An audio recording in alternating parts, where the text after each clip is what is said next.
Hello, hello, hello. This is Gresh from the I Am CEO podcast, and I have a very special guest on the show today, straight from her Zen Den. I have Kate Ryan of KateYogaRyan.com. Kate, it's awesome to have you on the show.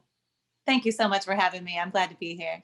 Definitely super excited to have you on as well. And before we jumped in, I want to read a little bit more about Kate so you can hear about all the awesome things that she's doing.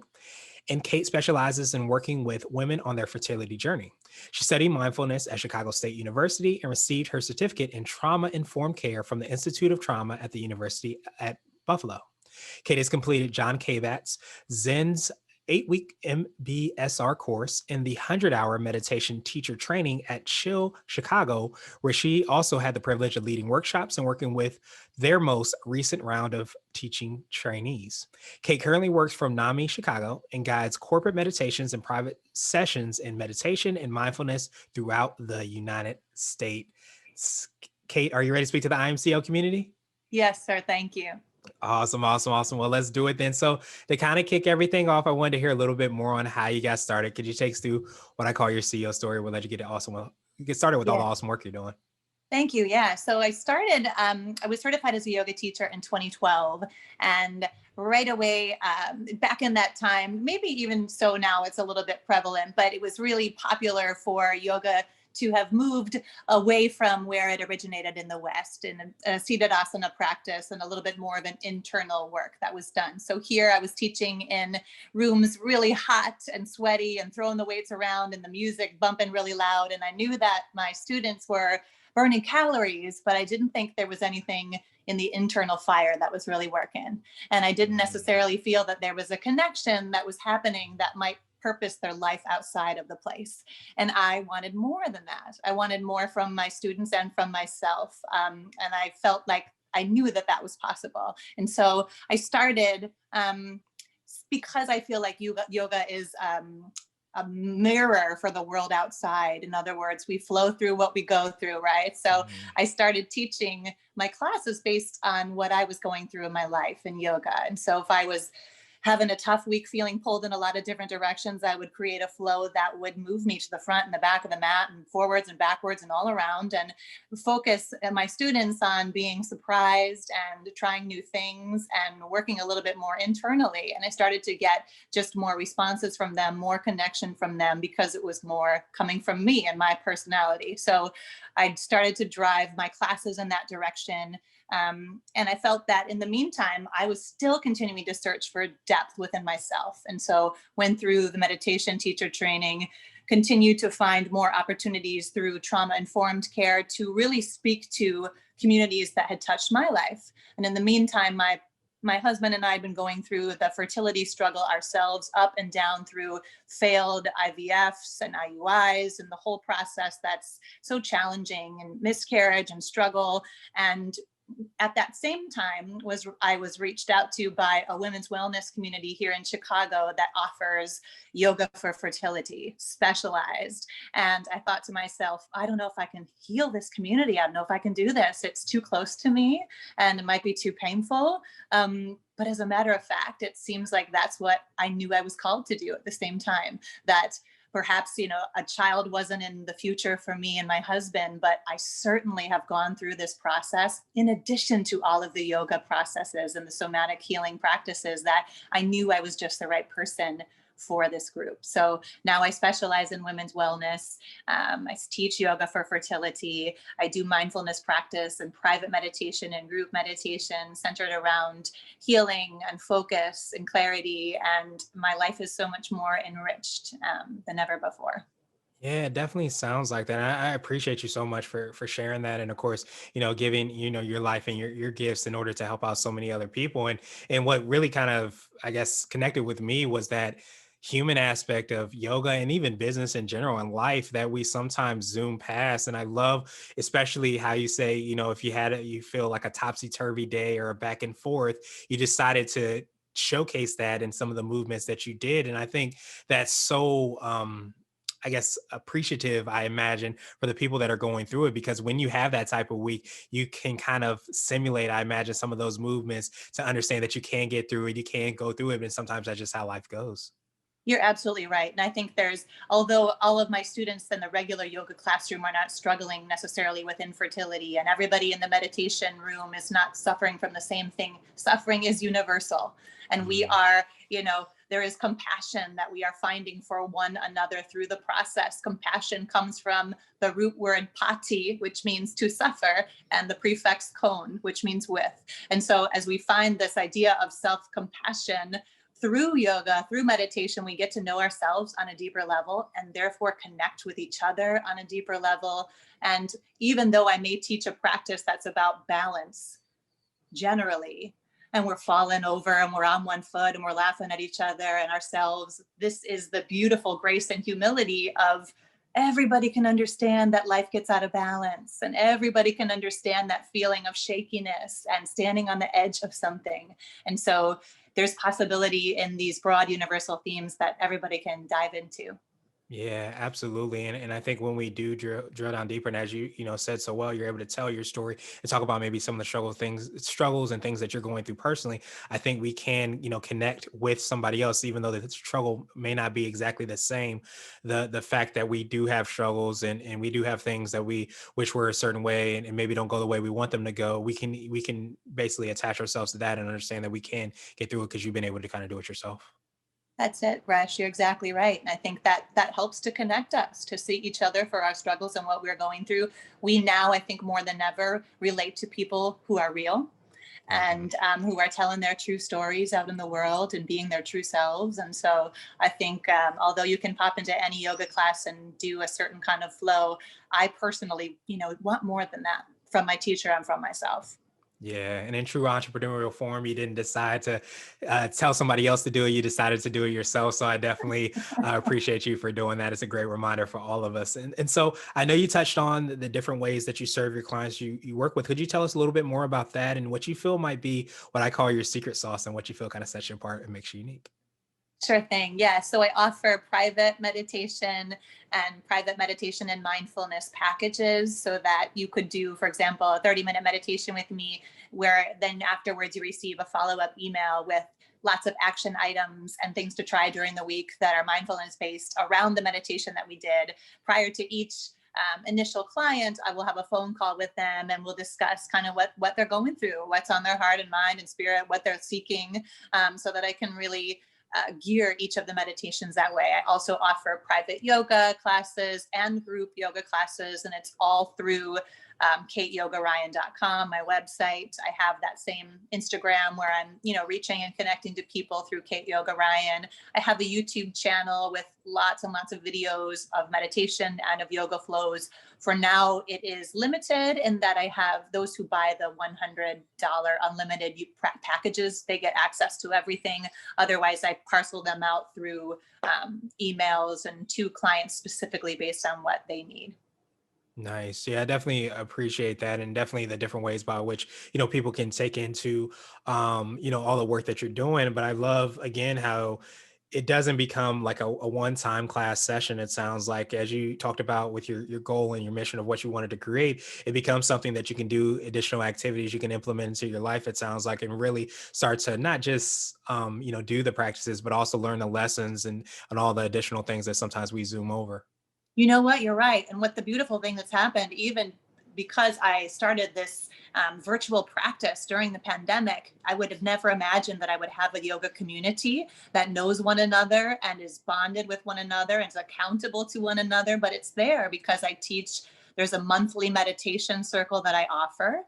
And the same group of people with new people coming each week come once a month and share and reflect. And I do a sound bath healing as a part of that because I'm a musician in the other part of my life. So I weave that in as well. And there are those opportunities through the monthly meditations and through the workshops to see the same group, to be with one another. And I think that community, it's unbelievable that we found it, even though we're not face to face right now.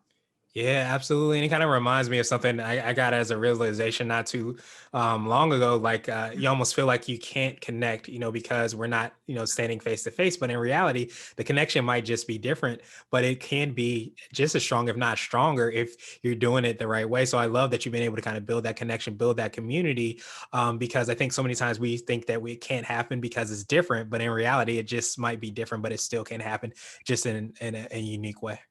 It absolutely can happen. And now I've got clients, from all over the place, getting to know one another, talking about after this pandemic, we'll do a retreat where we'll all meet up and eventually be able to be practicing in the same space. And how beautiful is that? And touching on what you asked about the special sauce, I think we kind of talked about that earlier. I feel like you are the special sauce. I mean, Mm. you are it. And that is the thing. I mean, you as an instructor, you as a thought leader, what you provide is special because it's just you. And so the more you lean away from who you really are as a person, the more you'll feel that internal friction and struggle because it doesn't feel right, because it isn't really you. And so I've certainly discovered that on my journey as I tried to squeeze into through a keyhole of other instructors and try to do what other people did, or until I realized, this is who I am and this is what I can provide. And with all of the knowledge that comes behind that, there's just an authenticity. And I believe that people, they're drawn to that and they want that. And there's something really special about every single one of us that draws us to each other. And so just letting more and more of that out. Nice. Yeah, I definitely appreciate that. I so often say, like, if you run your own race, you can never lose. And I think Mm. so many times we try to run, so many other people's races or try to do this like so and so, we end up losing ourselves. And I think that that's, one of the things we should all appreciate, because the more we lean into ourselves, the more we're being ourselves and we run our own race, the more we get to showcase our secret sauce, showcase the things that we do maybe the same product or service, but we do it in our unique way that we can only do and nobody can ever do it like we can. You got that right. I think there's something out there. There's somebody looking for what you're doing, and you specifically out there. And so, never shying away from the gift that you have and stepping into your power. Certainly, if you've done this work and you know what you're talking about from your perspective, there's nothing wrong with that. If you're coming with an intention of heartfelt goodness to provide what you provide, okay, it can only be good. Yeah, absolutely. And I feel like it also reminds us that we're able to be ourselves when we're stepping into our power and being ourselves. It reminds so many other people that they're able to do that as well. So I absolutely appreciate that. And I wanted to switch gears a little bit. And I want to ask you for what I call a CEO hack. So this could be like an app, a book, or a habit that you have, but what's something that makes you more effective and efficient? You know what I just kind of came across lately that I know lots of my colleagues out there already do, but batch creating content. Mm. And so, using an app or, using a platform, CRM or something to sit down, on a Sunday or whatever day that I've carved out, create a block of time and put all my content in, my Instagram stories, my this, my that, with evergreen content that, for example, is I'm always going to say, motivational Mondays and post quotes. So I can fill my calendar for the whole month with that. And on Thursdays, I'm going to talk about a yoga pose or a meditation trick, and so I'll add those into the calendar. And I realized that early on in the process, certainly time is our most valuable asset, right? And we can't get it back. And I was just spending so much time thinking about what I was going to post and thinking about my blog. I have a free meditation guide that I spent a lot of time writing. So I would think about, how can I bring that out to people and how can I get that available and all of this and put little clips of it here and there. And truthfully, just that 1 hour of time, I was more productive than in those, trying to wrap it all out in days and blocks of time. So that helped me a lot. And the book I love Atomic Habits by James Clear, another popular one. I know his blog, his Twitter just keeps me accountable. I'm very big on the small increments of change and doing small things with great love, of course, Mother Teresa, but having this feeling that even especially in the new energy in January here, where we're talking in this new year of like, look, you don't have to get it all done. You don't have to have this enormous high expectation for yourself that's holding you down. Just do the next right thing. Yeah. started that, so those are my faves.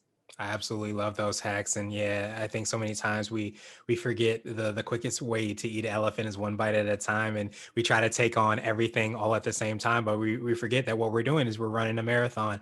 And often there's those little small things that you do every single day that build up into really phenomenal things. And I absolutely love one of the things that we all can implement. I'm a big user of it myself, is time blocking. Yeah, Being able to take that energy that you have and create multiple pieces of content. Just because you created it all at once doesn't mean you have to release it all. So to be able to kind of put them in your pocket and release them according to your schedule is so huge, and it allows you to be present and really start to build on that momentum, as we even talked about with those habits. I love that you said that about being present too, because that's a big part of it. Figure out what time of the day am I most alive and Mhm. energized, and use that time block and go whoop, first thing in the morning, whatever it may be. And you're writing it out, you're blogging it out, you're figuring it out. And then, yeah, you let it just parcel out for the next month or week or however you like. Yeah, absolutely. And just as we kind of talked about before, you do it in alignment with who you are and what Mhm. works best for you. Just because it works for somebody else doesn't mean you have to do it yourself. And so I wanted to ask you now for what I call a CEO nugget. So this could be a word of wisdom or piece of advice. It might be something you would tell your younger business self if you were to tap into a time machine. Yeah. So, what I've kind of figured out, and we touched on a little bit before, is the market pays for your passion, your drive, your energy, right? And so, is it easy? No. But do you feel called to do it? If you can answer yes to that, then don't stop. Then there is continued growth in every inch of what you do, that people are out there, looking for something that you're providing. And so standing in your own confidence, in your own power, and speaking from your heart, teaching what you know, find your niche, find exactly what it is that you do that's special to you. I think if I were, um, you know 10 years ago when I were teaching yoga, I was a good yoga teacher, but I was the same as a lot of other yoga teachers. In fact, I was trained by companies that wanted you to be the same as everybody else, so that when you came into a yoga studio in Denver or in California, you'd get the same sequence, you'd get the same. And I completely understand the value in that. But as I grew as a person, I wanted more from that. And I realized that my students, needed more too, and more connection and more accountability. And so just staying in who you are and being unafraid to find your truth and talk about it out loud.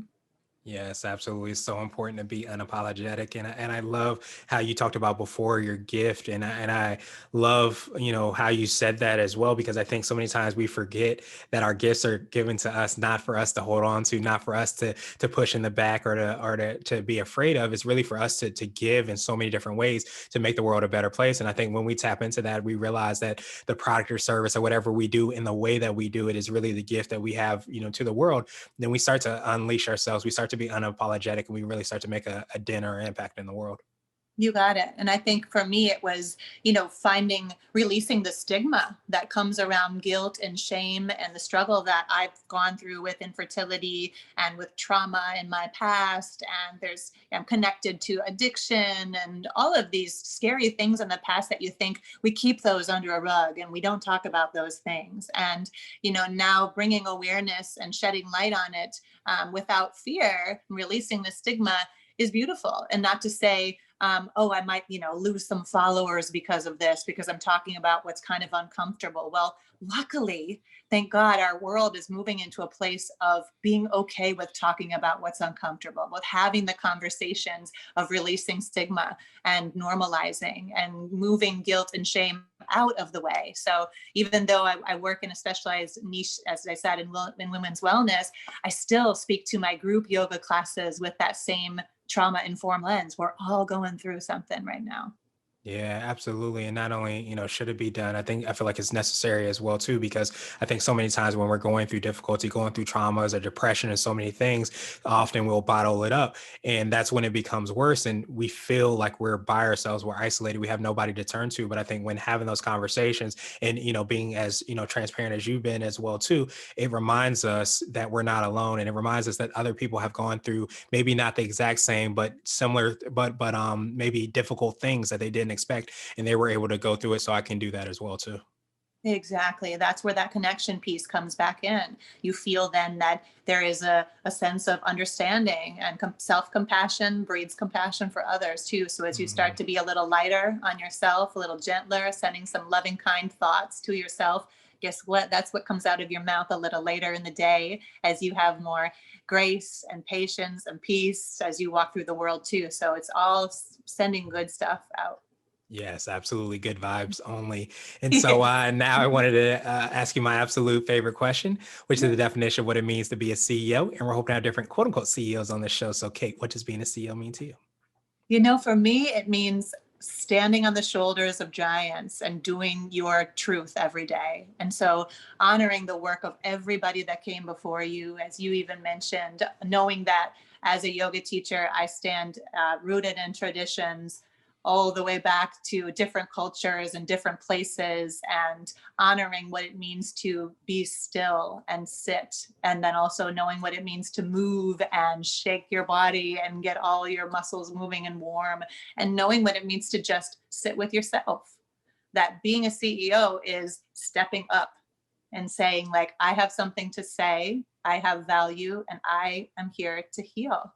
And so I think as we continue to move through the world, more and more people may step up and say, I have something to give to this world. And I hope they do, because I think there's room for everybody.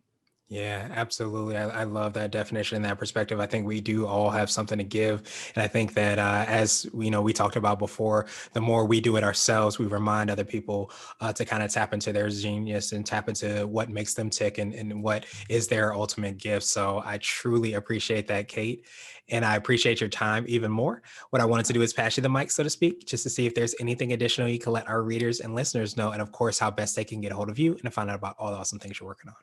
Yes, thank you. So I appreciate that. I have, as I mentioned, a free meditation ebook, and all you need to do is go onto my Instagram at Kate Yoga Ryan, and there's a click the link right there, and you can download it. And that's a nice, easy sort of step into what mindfulness and meditation are. If you want to just like have a peek, and also a peek into me and my philosophies and my life. And on my website, you'll find all different types of packages, as well as my blog where you can do some reading about my past and my history. And I think in addition to that, it's really straightforward and easy to find me, kateyogaryan.com. I'm out there. Awesome, awesome, awesome. Thank you so much again, Kate. To make it even easier, we'll have the links and information in the show notes, but truly appreciate you for your time, your work, and reminding us of how, connected we are, even through the most difficult times. But so I appreciate all the work that you do. Appreciate your time, of course, and I hope you have a great rest of the day. Oh my gosh, it's my honor, Gresh. Thanks for having me.